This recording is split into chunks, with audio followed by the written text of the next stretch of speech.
And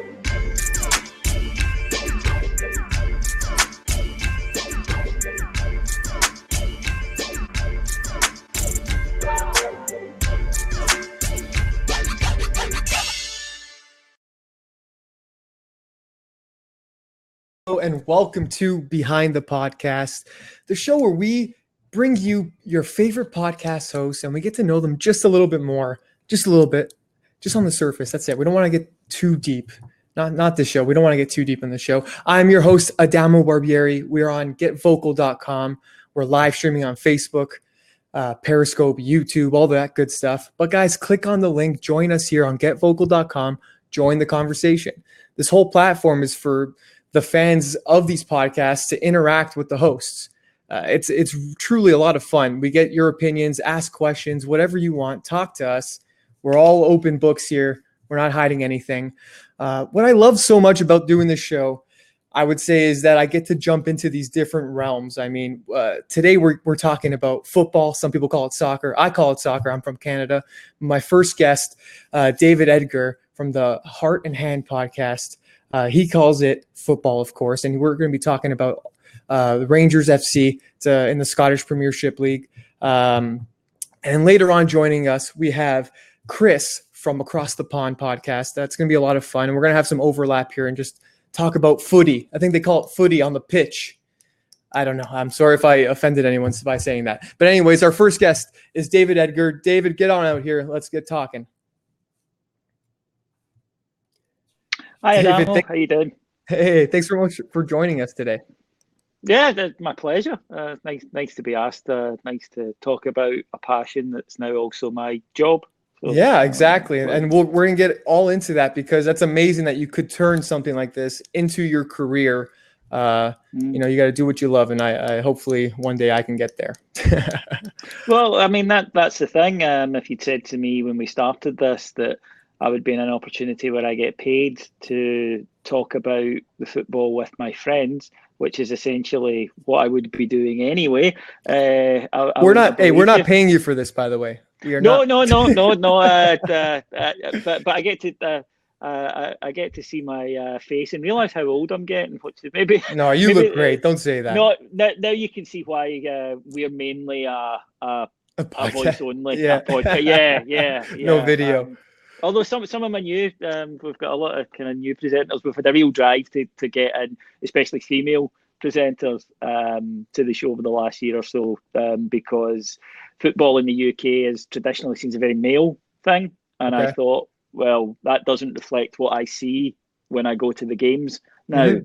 So we wanted to get female voices on the station, and we've done that. That's amazing. So before we get important, definitely important, especially now as times progress. We need that representation, I think, and a different perspective, I think, as well. But we'll get into that. Let's start from the beginning. I want to start from the very beginning. Where did your passion come for football? Like, when did this start? Even before the podcast, when did this all start for you? I've been a football fan since I was about 4 years of age. Football in Scotland, in the UK, in Europe, but especially in Scotland, it's akin to a religion, and it's just always been in my life, even from childhood. You play football as a kid. Just if you can get a ball and you go for it. Yeah. And then from there on in, it's always been about you support the team that my dad supports. And then my ex-wife actually once said to me, you love Rangers more than you love me. And I said, well, Rangers were in my life before you. And if anything should happen to our marriage, Rangers will be in my life after you. So, maybe. And that was a little bit foreshadowing, I think. That was a little bit of foreshadowing. My current wife, she sort of understands it, though. She knew what she signed up for. But yeah, I mean, in Scotland, in the UK, it's kind of we don't have the split that you guys have in terms of a national sport where you've got your football and you've got baseball and you've got hockey that people will tend to go to. Mm-hmm. Over here, it tends to very, very much be, if you were to buy a newspaper and go to the sports section, the first 12, 16 pages will all be soccer, football, Yeah. and then you might get some coverage of other sports, but it's way down the list. Did you play competitively? Did you play at like a high level at all? No, not at a high level. No, I played school and at university level, Okay. but like a lot of Scottish footballers and a lot of Scottish people in general, once I discovered bars and alcohol and girls and rock music, that was, it's hard to want to get up on a Saturday morning and go training when Yeah. you can go and see the Ramones one night and then go to a bar afterwards. So Have you seen the Ramones? Years ago, 1993. So that was the year I was born. Wow, right, thanks. Yeah. That's made me feel great. But no, my favourite actually is seeing I went to see the Replacements in Minneapolis. Okay. The Replacements, my all-time favourite band, and they were playing Minneapolis. My second favourite band, the Hold Steady. So that's the best gig I've ever been to. And that was only 5 years ago. That wasn't that long ago. We should start a show where we just talk about gigs. I love going to live concerts. I mean, I've seen, and classic rock is like one of my, and I like punk a bit too, but like I'm into like the classic rock stuff. But we'll talk about that later off camera. Let's talk about how you decided to start producing a podcast. I mean, obviously the passion's there, but what was the deciding factor? About 15 years ago, the club I follow, got into what I thought was financial trouble, and it ended up being terrible financial trouble, and I wanted to do something about it. So I joined a supporters association, what we call fan activism, I suppose is the best way to describe it. And I got involved there, and I was doing a lot of media work. So I would appear on behalf of the organisation on the radio, TV, print, newspapers, etc. Mm-hmm. And I did that for about 5 years, and it got very fraught because there was a lot of attention paid to it in the country. And afterwards, I thought I want to go back to having fun, and I sort of looked at the traditional media, and I realised looking around that it didn't reflect what my experience was as a football fan and as a Rangers fan in particular. So I thought, it'd be great if we just had a show where it was just people sitting talking about it passionately and what it's like for them going to matches and following their sides. And, I worked in web, I was developing an interest in it, and I thought I'll give it a try. Why not? I'd made some podcasts for an organisation I'd worked for. Seemed relatively easy.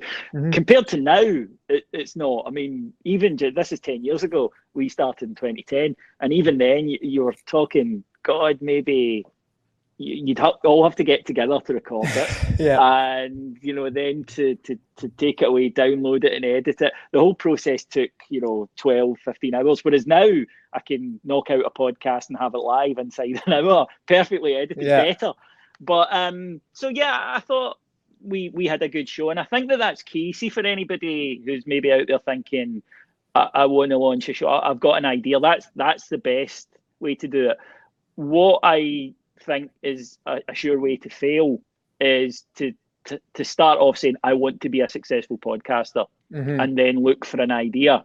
That doesn't work. It's kind of like when people are like, I want to go viral, and then they just start shooting videos and like posting weird videos, and it's like, this is weird. 100%. That's exactly what you're trying too much. You're trying too much, and people can smell that. People can see that inauthenticity. Whereas with us, what we thought is, we think this might be quite good. We think people might enjoy it.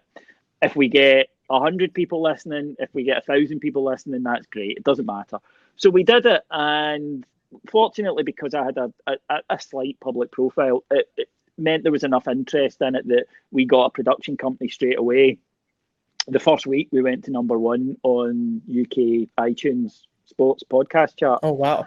And that was there was a lot less in terms of variety and content out there than there is now, but still it was pretty cool. And it meant then that people checked it out. And from there, what happened was they liked it and they stayed. And we did it, free every week for 7 years. And then I was coming to a point in my life. I turned 40. The job I worked in, I was offered a large voluntary redundancy package, and I thought, if I'm ever going to try this full time, now's the time to do it. I've got financial stability behind me. I can give it a go. If it doesn't work out, fine. And we went to Patreon. And again, that's what I mean about the changes in technology, because you wouldn't really have had the opportunity to do something like this. But we went to Patreon, started a subscription website. And again, I was just hoping to, some pocket money, really, to every month. And instantly we got 2,000 subscribers in the first 3 days. Yeah, paying on average about it's actually in dollars, paying on average about $3 a head. So that enabled me to then say, right, well, I can do this full time, and it also enabled me to go out and say to other people, look, if you've got an idea for a show, I know how difficult it is. The difficult thing is finding an audience. So what we'll do is, because it's a big part of sports fandom, is the community. Sure. And feeling a part of something. So what I said is, I know there's talent in the ranks of the Rangers supporters. What we'll do is we'll sort of lend you our audience. We'll teach you how to do podcasts. If you've got an idea, a genuine idea, and you think you've got a fresh voice, come to us. We will act as, if you like, an incubator, where we will we'll show you how to podcast. We'll teach you that. And we'll sort of lend you our audience where they can listen to you. And if it works and they like, you can go off and do your own thing. And that'll help the growth of fan media. But what's happened is that they've all kind of stayed, because they've all seen how we've grown and how much we're achieving together. So we're now up inside 18 months. We've doubled our subscriptions. We're over 4,000 now. And our retention rate is probably the thing I'm proudest of. Our retention rate is over 90%. If people check it out, they stay. Yeah. So they like what we're doing. But being able to do that, we now are producing, I would say on average, it's 4 shows every day. We do a show 7, 12, a mid-afternoon one, an evening one. Wow. And, well, it started off, it was just about Rangers and current events. And then it went to Rangers history, and we would look at old matches and old players and deep dives and real historical content. And then we expanded into other areas as well of soccer. So we would do the English Premiership, and we would do Serie A, the Italian League, and La Liga, the Spanish League, and people like that. And people started to ask us, because I think that they begin to feel a part. One of the things that was huge for me was community and fostering a sense of community. And people said, I'd like to hear you talk about X. So now we do a music show. We do a show on The Simpsons. We do a show about US sports. And basically now we have the freedom to just do whatever we want to do. And I mean, I guess you've established such a great following that people just really people appreciate give it a chance. Yeah. And again, you might find that some shows get a few hundred listeners, some shows get 1,000. It doesn't matter if I think it's a good show. And I always say to our podcasters, you are working to an audience of 2, me and you. If I like it and you like it, that's great. I don't care if anyone else likes it. And I think that's the best way, because I think otherwise what you start to do is you start to do things like what can we do to get more subscribers? Yeah. And again, it's that genuine thing we talked about. And you stop doing content because you think it's good, and you start to do content because you think it'll be successful. Yeah, and as you say, you think people want to see, right? Yeah, and it's just, that's the guy out there with a video, just filming any kind of crazy shit. So it's worked pretty well from that. We've continued with a free podcast, though. We do 2 a week during the football season. And what we always say to people is, it's, if you just listen to this, that's great. We're honoured that you will spend an hour, because it's a privilege. People will take time out of their lives to listen to you. And what we say is, if you want to just listen to the one podcast or 2 a week, that's cool. But if you work at a desk, if you go to the gym every day, if you drive for a living, if you go through a lot of content, try this. And I think we priced it correctly. The cheapest package on our site is just $1.99 a month. I mean, it's cheaper than a coffee.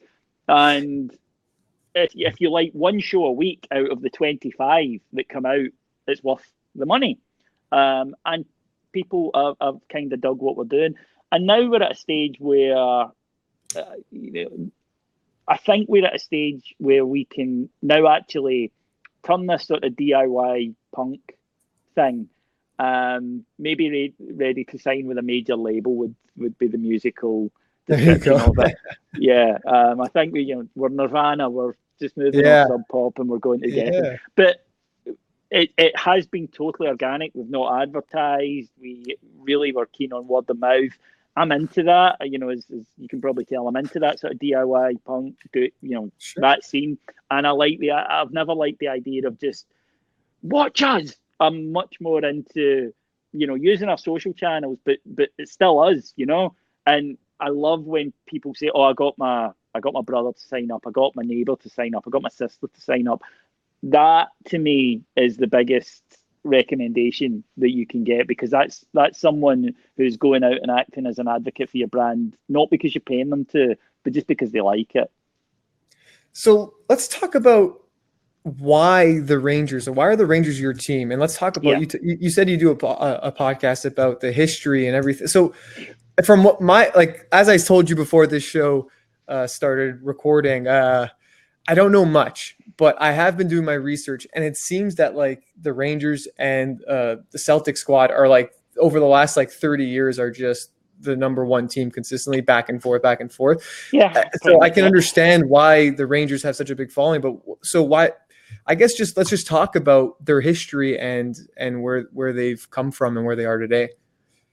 Rangers were formed in 1872 by four teenagers. They were 15 and 16-year-old, and they wanted to play this new game of association football. And interestingly, everyone thinks soccer is an American term, and it's not. It's a British term.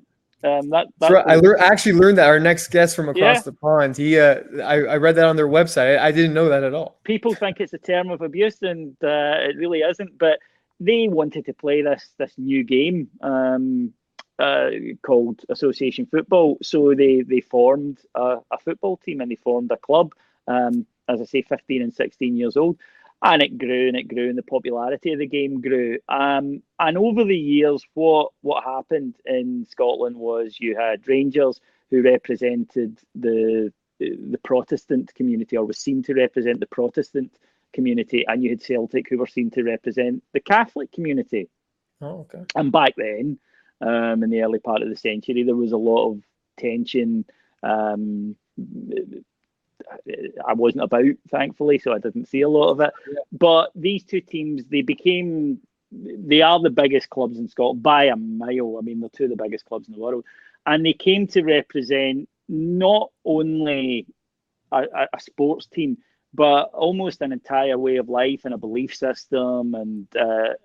And over the years, that has changed. But it still plays a big part in the identity of both clubs. And the history. Where I live or where I lived as a kid, and I'm actually back there now, funnily enough, is a very Rangers area. Everyone supports Rangers in the town I come from. So to me, it was just natural. It was, my father supports Rangers, my grandfather supported Rangers, my uncle supported Rangers. And it was just natural to me that as a child, first football kit, given a Rangers kit, taken to our stadium, Ibrox, to see the club. And I can't really remember a time where I haven't been a fan. And it gets to the stage, and this is the same for any supporter of any sporting club, doesn't matter if it's football, cricket, baseball, rugby, that you can't stop caring. You should be emotionally, I should be emotionally mature enough at the age of 41 to if Rangers lose a match, to not spend the next 24 hours in a terrible mood. But I'm not, and I could no more stop caring about it than I could stop consciously deciding to breathe, because it's just that much a part of me. And there's a great writer called Nick Hornby, wrote a book called Fever Pitch about being a football fan, and he said, wake up, get out of bed, brush teeth, go downstairs, put the kettle on to make a coffee, wonder about what's at the back of the paper. Remember last night that we won 2-1. He said, and that's me away. And that's what I'm like. It's literally, just straight away.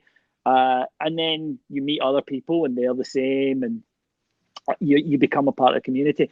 And of course, the thrilling thing is being part of that, being part of a group, in much the same way as a concert, when everyone's singing, the line, and you feel a part of that. And I think that is something people who don't like sports don't get this. And they'll say things like, how can you say we won? You didn't achieve it. And it's like, you don't understand, but you won't get to feel the way I feel when I'm with, my friends and the other people who want the same thing. There's something wonderful and transformative, I think, about gathering a group of people together with that kind of shared identity and belief. And when a big result happens or you win a trophy or whatever, it's a wonderful sense of community that maybe you just don't get in modern life anywhere else. I don't know. But it's been, just and there have been some terrible lows being a Rangers fan as well, really bad lows, but the highs have been incredible as well. And I wouldn't have missed a second of it. So what's the state of that rivalry right now between the two teams? Celtic Rangers got into financial trouble. We had a reckless owner followed by an evil one. Oh, God. And we ended up getting relegated to the bottom tier of Scottish football for financial irregularities, which was surreal because you would have Rangers whose average attendance is 50,000. They would be playing against genuinely part-timers whose average attendance at their ground was maybe 300. So you would have thousands of Rangers fans descending on these small towns all over Scotland to watch their team. And it led to some crazy situations. At one match, I remember in particular, the ground wasn't built to hold as many people who turned up. So you had to climb up on a fence to see it. And at half time, my friend said, I'm going to the pub because this game's on TV and I can't actually see it live at the arena, because they were basically just public parks. So Celtic have had, they have, got stronger while we've been away. So for the last decade, Celtic have been by far, they've been successful and Rangers haven't. But Rangers have hired Steven Gerrard, the former Liverpool player, as their manager. And he seems to be turning it round now and getting Rangers back. So this season looks as though it's going to be, for the first time in literally a decade, that there's going to be a real tussle at the top of the table for the championship. Yeah. So let's talk about Steven Gerrard. I mean, he came in last year, right? Yeah. He came in at the start of last season, yes. Start of last season. So how do you feel about him as a manager overall so far, and the direction that is he changing the style of play that the team has been? Yeah, well, he's introducing one. Rangers had laboured for years. He's a serious guy, Steven Gerrard. He's a winner. You see that from his whole career. And he is setting standards again at the club that had fallen by the wayside. And he's a serious guy who wants to compete. He wants to win. He's not interested in just turning up and picking up a paycheck. He's already got plenty of money, as he said. We as a support love him. He's hugely popular. He has quite a commanding figure. That's his training top there. Nice. Which tells you how I feel about him. But he is a hugely influential figure in the world game, and he brings a touch of glamour to Scotland because we're right next to the biggest league in the world, which has got incredible sums of money that no one else can compete with. But that's a nation of 70 million people. We're a nation of 5 million people. So we can't really compete in terms of the finances. And someone like Steven Gerrard, what he does is he brings a lot of eyeballs to the Scottish game. He brings a lot of attention to the Scottish game. And that can only be good because it means more people paying attention, the more people will watch it, the bigger the market is. And unfortunately, one of the things that's happened in football over the last 2 decades is money has become a driver of success at the top level. If you look at the very biggest clubs, the money they're spending is extraordinary. Some of whom, like Manchester City or PSG in France, they're backed not by rich people, but by actual countries, by the ruler of Qatar, Saudi Arabia, etc. So it's very difficult for us to compete at that level. And we understand that at one point Steven Gerrard will go off to a bigger league. He's cutting his teeth as a manager with us. Yeah. But so long as he delivers success, we'll all be very happy. the Rangers just won 6-1 Yes. over Hib, right? Yep. And Gerrard was saying that he was kind of disappointed that they didn't score anymore. How do you feel about that? I feel like that's a great mentality to have. I feel like Yeah. that's a good change of pace for the Rangers. I mean, and to have Well, that drive, right? Rangers fans are probably the most demanding fans that you can play in front of anywhere, to the point that we can be winning 4 or 5-0 with maybe 10 minutes left. And if someone misplaces a pass, you'll hear all round Ibrox, rubbish. The standards are incredibly high, and it's demanding. And talented players over the years who should have been able to come to Scotland and be a success because it's not a great league, they've failed here and then gone to better leagues and done really well. And they will all say it's the mentality, it's having to get used to that pressure. And again, I think what helps in the case of Steven Gerrard is he was the Liverpool captain, he was the England captain. Since he was, 18 years old, he has had this public focus on him. So he's used to it, and it doesn't faze him. It is a tough environment. It's a tough place to play football. The fans will let you know if they're not happy. They'll let you know when you're not playing. They'll let you know when you're out on the street. They'll let you know when you're, trying to have a meal. If they're not happy, then you'll know all about it. There was an incident a few seasons ago that a player tweeted, I'm going home to watch Homeland on DVD.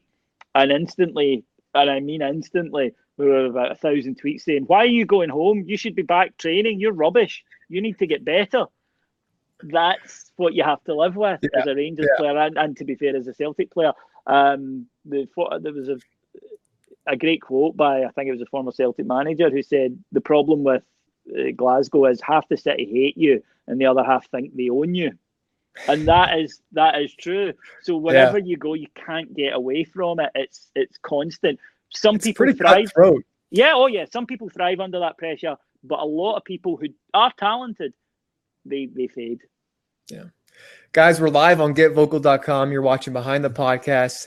David is joining me from the Heart and Hand, the Rangers podcast. We're also live on Facebook, YouTube, and Periscope, but click that link. There's that link in the chat too, David. You share that and your followers will come and we can get more interaction here with the audience. And if they have any questions, put them in the chat or jump on, grab that spot, whatever you'd like. Ask us any questions you want. David, let's talk about a name that I came across, Brandon Barker. Yes. Did he just sign, or is he still? So he did sign. Is this he sounds like a Baywatch character, doesn't he? Brandon yeah, Barker. I mean it's a great name. It's a great name. It's a good name. A name destined for success. I guarantee that. Yeah. Hopefully. So is his type of play going to mesh well with the Rangers? Yeah. He's very fast. He's very attacking. Is he like, because I think Gerrard was saying he thinks he could be like the missing piece. He's a wide player. He would play out on the flanks, and he is very quick, very direct, very young, very raw, and it'll be whether or not he can get the level of consistency that we need. But he's an exciting prospect. I was just thinking, actually, we've probably uniquely in British clubs, certainly, the amount of American players that we've had over the years. Rangers have always had a fairly strong American influence. We've had DeMarcus Beasley, American international. Carlos Bocanegra played for us. Claudio Reyna was undoubtedly the most successful of the players who came here. Maurice Edu, another American international. Alejandro Bedoya. So there's always been a fairly strong Rangers-US connection. And funnily enough, Rangers have got a massive, both expat and local support in the US. And I'm actually going out next year to San Francisco for the annual convention of the North American Rangers Supporters Association. They have a convention every year. It's North America's because it can be in Canada as well. And I went to the one in Calgary last year. Next year's San Francisco, so I'll be heading off to that. And part of this is Rangers have always had this strong American influence. So what can we expect? We're getting to the end here of the interview before we bring Chris on to join us. What can we expect coming up from your podcast? Any interviews with? I know you've done live events too. Yeah. What's coming up for the Hard in Hand podcast?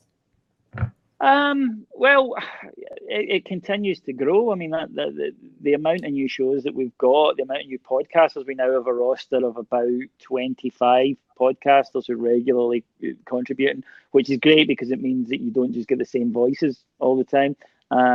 It means you can pick and choose your shows. What I always say to people, because we have had people cancel, they say there's just too much content, which seems bizarre to me, but we have had that as a reason. And the way I describe it to them is, do you watch everything on Netflix? No. You pick and choose what you want to watch. So we'll be doing our next live show will be probably December. We'll do a Christmas special. We've got some great interviews coming up with Rangers legends, but also we've had some amazing interviews with people out with that, from the coaching sphere. We're very interested in what makes footballers tick. So it's a fantastic place to come and spend some time. If you love Rangers, you'll enjoy it. I think if you enjoy soccer, you would enjoy it. You wouldn't necessarily have to be a Rangers fan. But all the leagues around Europe are starting up again, which is great because the close season is horrible. And now, And now all of our shows that have gone off on hiatus, like the English Premier show, the La Liga show, the Spanish show, etc., they'll all kick back into place as well. And of course, the new season has started in Scotland, and hopefully, if Rangers continue their good form, there'll be plenty to celebrate. Amazing. Well, thanks so much for joining us, David. I really appreciate it. It was great talking to you. Stick around, though. Right now, we have our second guest joining us, Chris from the Across the Pond podcast. Please join us right now. Let's get right into it. Awesome. Can you see me? Yeah. David, where'd you go? David just dipped. How dare he? Chris, thanks so much for joining us, man. Great to meet you. David, how dare you? I didn't want to take the focus off Chris.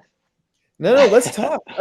Before we get into our one-on-one interview, let's talk about podcasting and the challenges that come with that territory. I mean, David's been doing it for almost a decade now. When did you start, and what were like the difficulties that you had to kind of hurdle over? Yeah, great question. I'm actually pretty inspired by hearing David talk through, his part. I've been podcasting for 6 years. But I have a background in audio engineering and really with music. And, so recording voice for me was not really a challenge. However, finding others to record about a subject I care about, that are willing to talk about it consistently was a little hard initially. I think, one of the initial challenges that we were always dealing with was like, how serious are we going to take this? Because initially we started Across the Pond similar to David in the sense that, we talk about soccer every day, every week. We love talking about it. It's not like, it's never a burden. It's more so like, it's hard to stop talking about it. And it's more of an outlet. Exactly. And all of the people in my life, understand that, my parents, my girlfriend, my friends, roommates, coworkers, it's, my life revolves around the sport. And so naturally this effort, and it's really kind of the conversion of all of my interests and skills kind of in one place. Nice. But in terms of challenges, I think initially the challenges were finding people nearby. Yeah. And I think, technology has completely changed the game and has allowed, entities like podcasts and vlogs and things like, Vocal to work for people. And, I work professionally in the tech space. And so I recognize the power of technology and things like Patreon, for example, that David, that you're using. I mean, these tools are all helping us, accomplish these things and grow and, partner with other people. And so I'm looking forward to kind of the evolution of Across the Pond. And I think each year we're sort of trying to iterate on what we've done in the past, finding out what works, finding out new opportunities. Nice. David, how about you? What are some of the obstacles that you had to overcome? As Chris said, a very practical one is getting people to commit to it, because It's what I'm hearing. It's kind of like starting a band. it's very like that. Yeah, you need other people, and you need to get schedules. You need to get everyone's schedules meshing, and if you do one with 3 or 4 people, that's difficult. But again, as Chris said, things like Skype and being able to record off that decent quality as well makes it a lot easier, because people just need to schedule an hour in their home, and that's made it a lot easier. Definitely. I think that one of the main challenges, and I'd be interested in Chris's take on this as well, is the almost sort of you find barriers get put up, I think, by the traditional media, and they're very hostile. And I understand why, because, well, you talk about things that are interrupting. The new media in general, I think, is interrupting the traditional media, and they get very guarded and very jealous. And I think they tend to try to use their platform to write off a lot of what we do as not being as valid as what they're doing. I don't know if Chris has come across that. We've certainly found that the attitude has been quite anti. I don't know what you want to call it, new media, fan activist, fan journalism, whatever. Sure. And that has been a challenge that people have been kind of fed the idea that, oh, none of that matters, none of that works. You need to stick with the professionals. Well, that's interesting. I guess it's like you don't have the credentials. I mean, like compared to that's awful. I mean, Chris, I just listened to I think the most recent podcast you guys put out. Didn't you just go see like the Barcelona versus Napoli game on the field? Yeah. So at least you're getting that recognition. I mean, obviously, David, you too, because I know you've interviewed some great people, part of the management of the Rangers. So you guys are getting the recognition. You're pushing through. Yeah, you have to, and I think that conversely, what we found, this is recent, this is over the last few years, people actually are, once they've cut the cord from the mainstream media, because they're not getting what they want from it, they're not going back, because it's been so long for them to finally make that decision. And then when they get into your space and they realize the freedom in this space, because they can interact with us, they can get in touch with me, they can get in touch with Chris, and they can say, I've got an idea for a show, can you take it on? Yeah, great. You know, and being able to directly influence that, it's just much more, democratic, is that the word? I don't know. But it just seems to me that now we're in a space where we can, I think, be much more representative of what people care about, as opposed to, we don't have advertisers, we don't have, evil corporations telling us what we can and can't say. So not yet. Yeah, one day, hopefully. But I think that having that, if you like, freedom. Chris mentioned there about trying stuff. This iteration, what worked last year, what didn't work, what can we do? We want to go off in this direction. That freedom to just make that change really quickly, I think, is wonderful and unique to this sphere. Yeah. Chris, well, let's talk about, sorry, I kind of cut you off there with the Barcelona experience, because that sounded amazing. It was very fun. I'm still one of those guys that'll be starstruck whenever I see players, players that I've been watching for years, et cetera. But every conversation I have with professionals has been enlightening for me. I found that a lot of them that I've met, even like club officials or people that work for clubs, et cetera, tend to be humble. And maybe I've just had lucky experiences or fortunate ones. But the Barcelona-Napoli match was conducted in Ann Arbor, Michigan, which is my hometown. Nice. But I think off of something that David had mentioned, the summer is probably the worst time to watch football. And so, I was fortunate to be there, and I understand, some of the benefits of summer football, especially in the U.S., a growing fan base, as we know, especially, Southeast Asia as well. Those are places where fans never really get to see some of the players, especially if they're focused in, Scotland or England. But for me, it was very cool to see up close and personal. But as David has mentioned, the freedom that, scrappy podcasters like us, not to call you scrappy, David, but quite happy with that. I just David think, looks a little scrappy. Never mind. Look at all those shiny kids. Yeah. No, I think the freedom we have is essential, and I think one example to give you both is, at one point a couple years ago, maybe now a couple years ago, an agency working with the Premier League actually reached out to us to develop a relationship for content. And when I got that notification, I thought, this is it, David. Yeah. I was like, this is the deal. This is what I've been waiting for. But after further conversations about things, after they really took a listen to what we were doing and what we were saying, I don't think they wanted, the angle we were taking. We criticize players often. I mean, obviously we do it in a light manner. We understand these are real people, and but I don't think that they wanted to show the league in a negative light at all. And frankly, our banter is quite candid and honest in nature. Although, we do try and cover the spectrum of serious news and joking around and whatnot. I don't think it was something that they wanted to be near, and that's okay. We have a space that we can work within, and we have a listener base that's willing to give us feedback on what they like to hear and whatnot. And I think we ultimately have a vision of where we want to go, and we're trying to do that. It's amazing.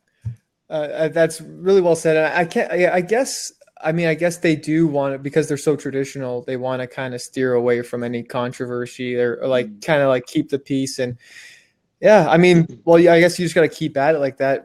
So David, this is the point. It's always awkward when I do this, but you got to get out. We're doing a lot. Oh, what? You got to get out of here. All right. No, I'm just kidding. No, but middle of the night here. Yeah, I know. You got to get some sleep. This is the point where we kick you out, and I go one-on-one with Chris, and we start talking about the Premier League, and I got to start learning. I wanted to talk that. Steven Gerrard. I listen to all the Steven Gerrard talk. We can do that then. And Maurice Edu, So let's keep this rolling. Let's keep this. Okay, let's do this then. Steven Gerrard, he looks like he's steering this team and making and really. Could they win the league this year? Could they beat the Celtic? Yeah, I mean, we're not the favourites. Celtic would deservedly be the favourites. They've won the title every year this decade. But we have a chance, and that's not something you could have said even a couple of years ago. He is a world figure. That's the thing about him, and he does have this name that sort of transcends our little league. To be fair. You can see a lot of the Liverpool influence. You can see a lot of the Jurgen Klopp ideas being put into place. Rangers play a similar formation. We've had players on loan, young players from Liverpool. So you can kind of see what he wants to be. I just think he's one of these guys, one of these humans that we've all met in various spheres that we've worked in, that you just know you're going to be a success because they've got that laser-like focus. They know exactly what they want to do and how they're going to achieve it. And I think he's one of those guys. Chris, what's your take on Gerrard? I mean, I agree with David in the sense that he seems like the ideal candidate to take over at a club like Rangers, and it's coming from a meaningful place. I mean, look at he's played under. Houllier, Klopp, Rafa Benitez, even at the international level, Hodgson, club and international, right? Yeah. And so I mean, he's taken a little bit of everything from those guys. Rafa's, tactically, his substitution rate, one Klopp, of the best, and Klopp, his ability with the press, and so he's connecting with these players on an individual level. And I unfortunately I haven't watched enough Rangers football, but and I think it may have been a little too early, for example, to bring like a Lampard back in at Chelsea. But I do think there's value. I do think there is value in it. And I do think we'll see Gerrard in the Premier League. Yeah, I don't know. Yeah, I just don't know. Timeline there. I don't know if it'll be for a while because I think he probably only wants to manage at Liverpool. And so, it would have to be the right circumstances and right timing. And there's no space. I think there's no space. But my guess is he'll want to be. I think he'll want to be at Rangers for a while. I think one of the key things is he wants to win a league. He wants to win a title. He never did as a player, and it was something that was thrown up in his face a lot. Won the European Cup, won FA Cup. It's without being nasty. There are only 2 clubs in Scotland who can win the league, so he's at one of them. And I think he wants to just get in there. If he got that in his first job, people couldn't throw it at him anymore. When he goes to a club in England, it would be interesting to see if he would take a job. I think his next job won't be in England because Jurgen Klopp is going to be at Liverpool for a while. But I can see him maybe trying Spain or Italy or Germany even, and trying to just experience that different sort of culture and different sort of coaching and develop. One of his assistants, Michael Beale, who we interviewed recently, he's done that. He actually went to work in places like Sao Paulo in Brazil because he wanted to learn. Okay, it helps develop your skill set a little more. What's a coaching here? What do you do? How do you produce players? And I think Gerrard has that as well. So I can see his next job maybe being at a top-end club in La Liga or Serie A. David, are you familiar with Premier League? Do you follow it? Yeah. Okay, so let's just stick around. Let's get right into it. So let's talk about the transfer deadline deals. What stood out to you guys the most in that deadline deal, or in those deadline deals? I mean, if we're talking specifically deadline day, or are we talking the whole summer? So let's talk about a bit of both, I guess, because what just the biggest deals that stood out to you? In general, I think one of the biggest deals that everyone was talking about was Harry Maguire, and I think it's hard to avoid that discussion. Yet again, the Premier League breaking another transfer record, but the most expensive defender ever, heading to one of the biggest clubs in the world, I think can't be overlooked.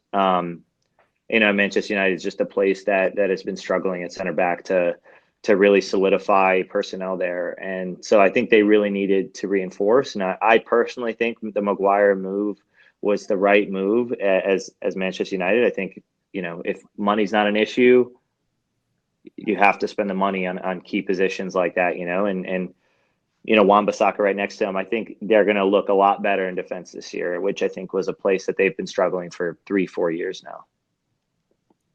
Yeah, I would agree with that. I think Maguire, a lot of people raised their eyebrows about how much he cost, but Chris nailed it.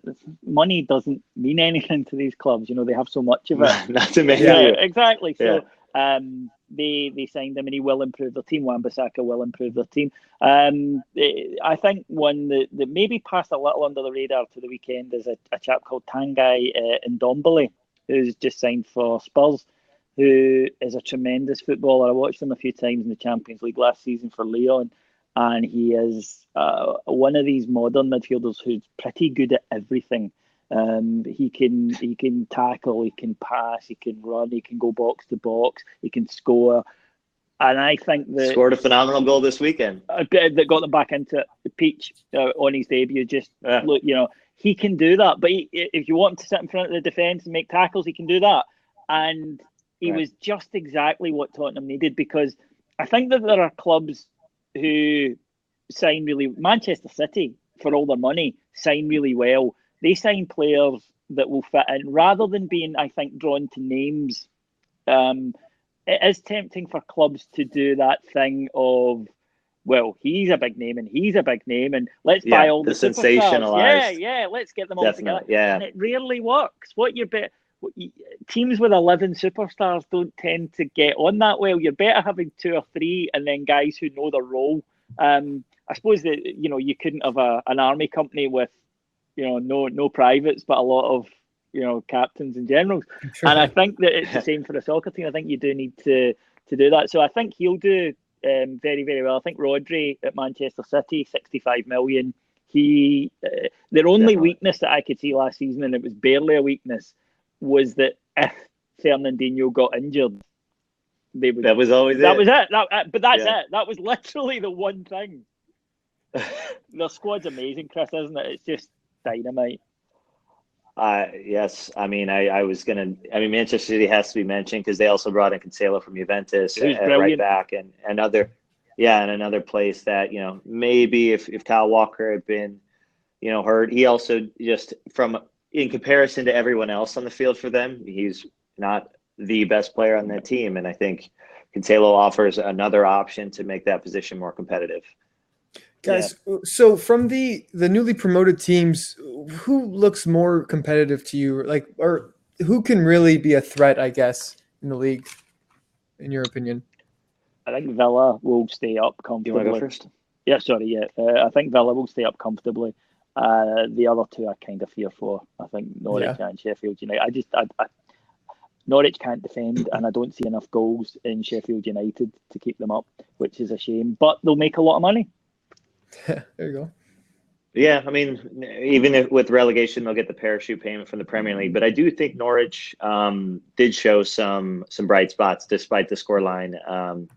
I think they gave Liverpool some trouble in some key moments of the game, and that's as a newly promoted team against a team that nearly went unbeaten last season.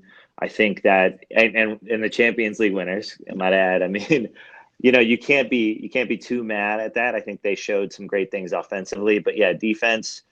Can they withstand the heat against larger teams like City and Liverpool next time around?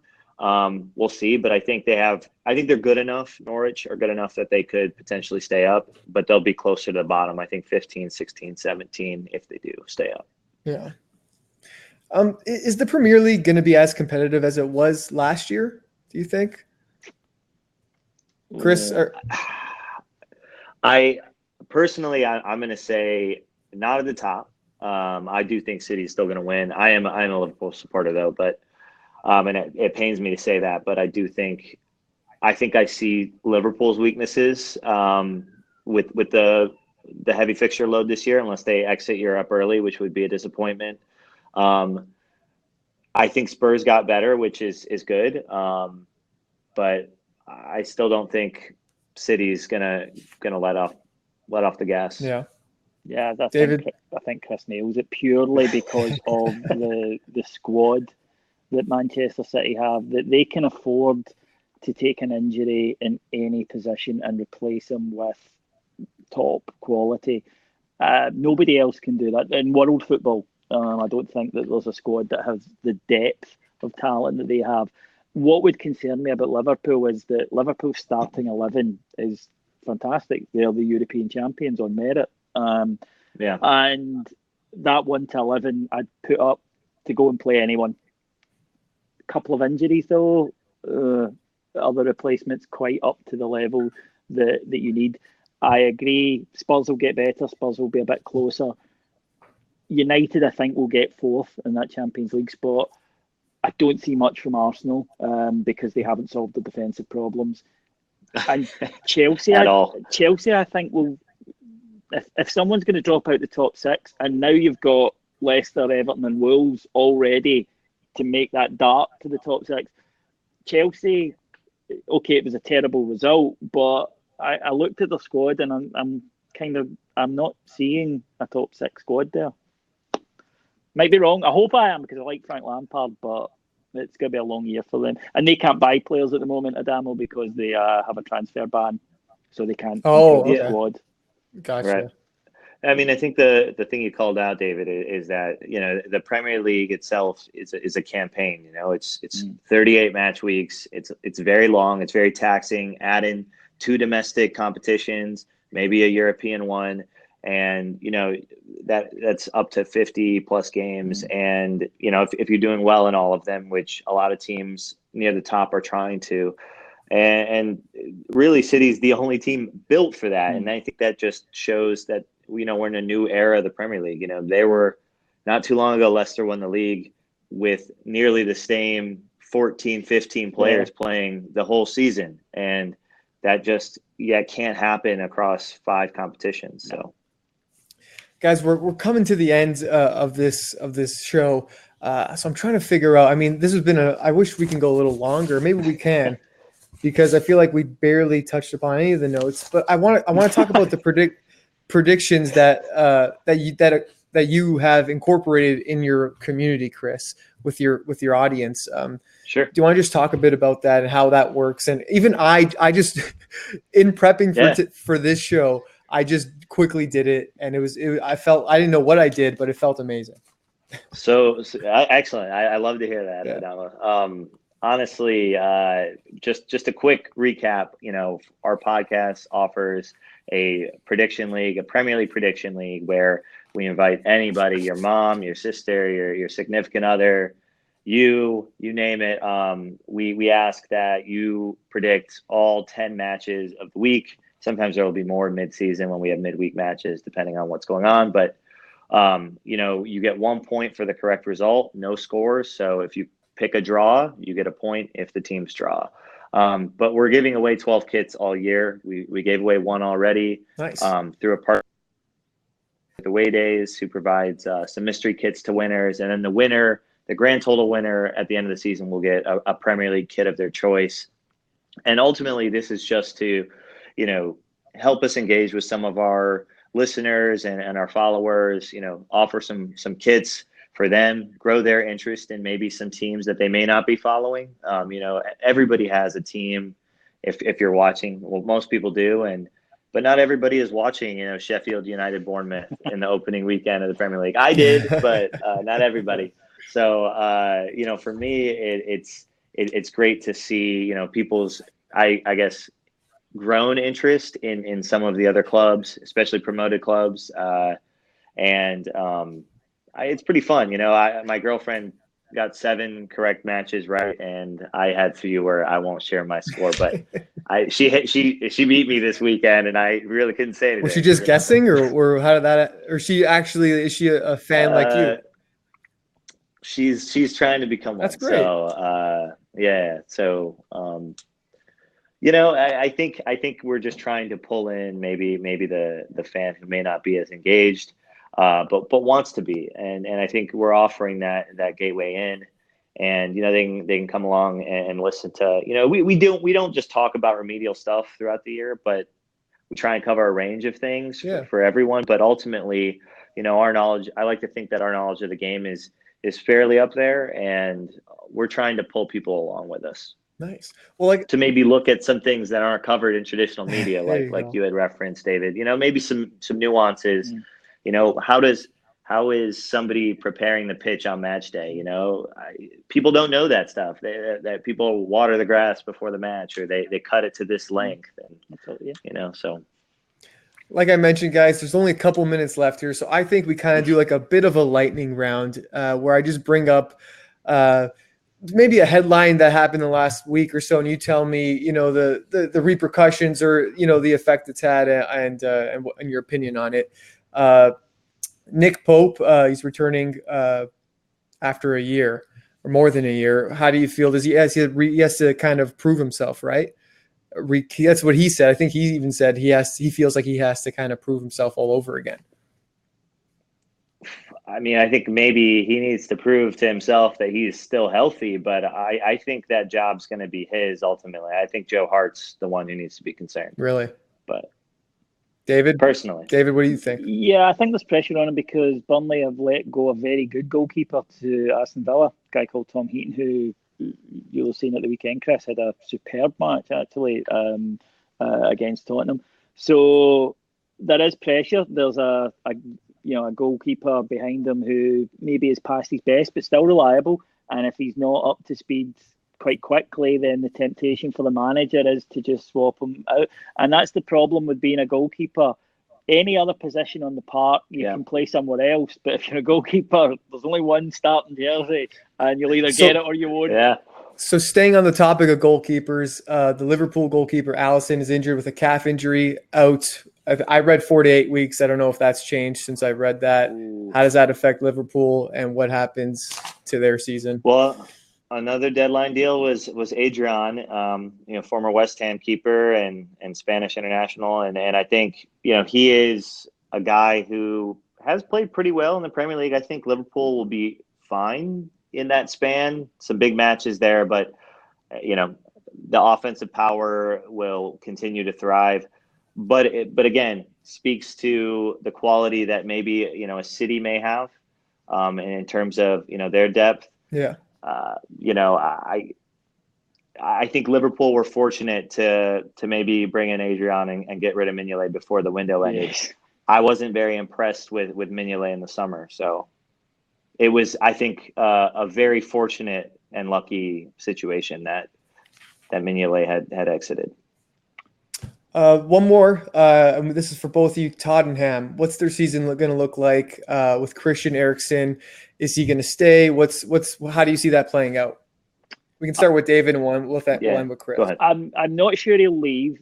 He wants to, but I'm not sure that they'll receive a bid because English clubs can't take him now. Their window is closed, so he would need to move. Realistically, he only has 2 clubs he could move to: Paris Saint-Germain or Real Madrid. And I'm not sure either of them have the money, bizarrely, or want to spend the money. They have it, but whether they want to spend it. So I think he might stay. Tottenham will finish third in the English Premiership. I will confidently state that. And I think that this year it would be good for them to win something. This team hasn't experienced that, even a cup, because they haven't won anything for a long time now. And just to get that first trophy, just that experience of getting over the line, even just once, I think would be huge for them. So this year, I think I am going to pick Tottenham to finish third, to do well in Europe, but I don't think they'll go as far as they did last year, and maybe pick up a cup. Chris? I like that pick, David. I will say on the Eriksen front, though, as David said, there's still a chance he can go before the window ends for other European clubs. But also, his contract ends at the end of the year. So January, still an opportunity for another English club potentially. And I don't, Levy, we've seen the way he handles his money. And Christian Eriksen, no disrespect to him, he is an asset. Yeah. And, they have a brand new stadium. I would not be surprised if he moves in January, if not this month. So I don't know. I love him as a player in the league, and as we follow the Premier League specifically, I love to see him. He had a great free kick that was saved by Tom Heaton this weekend, and I hope he stays. But I wouldn't be. If you're a Spurs fan, I would not get your hopes up. Well, guys, thanks so much for joining us today. It was a pleasure meeting you, and I feel like you guys have formed a friendship here. Maybe you can form a side show, a side podcast, or something together. And then you give me royalties for helping out. I like the way you think. Yeah. Thank you so much. And congratulations on all the success that your shows have had. Before we go, last minute plugs, what's coming up for your shows, and let the people know. Do you want to go first, David? The Heart and Hand the Rangers podcast. We come out every Monday and Thursday free on Apple, Android, wherever you get your pods. YouTube if you watch your pods there. If you are a Rangers fan and you are a little bit more interested in more in-depth coverage, then please come to patreon.com/heartandhand.com and you will find the site there, just $1.99 per month. You can follow me on Twitter at ibroxrocks, and that's IBROXROCKS, and I'm always up for a chat. I'll definitely be following you, David. I'm going to follow Rangers now, but you can find us on acrossthepond.co, where our Twitter is at acrossthepond. And again, Apple Podcasts, Google Play, Google Podcasts, Spotify, anywhere you get your podcasts. Check out the Premier League games. Join us in our prediction league. You can find all of that information there. And my personal handle is just at Chris Bowerbank. So always up to chat as well. Expect some banter and some skepticism and some sarcasm. That's usually my route. Perfect. Well, guys, thanks so much again, and congratulations. And hopefully we'll have you on soon. We'll do this again. Why not? Thanks, Adela. Yes. All right, guys. Thanks, guys. Watch Behind the Podcast next week, same time, same place. Everyone, have a good night. Cheers. Thanks, guys.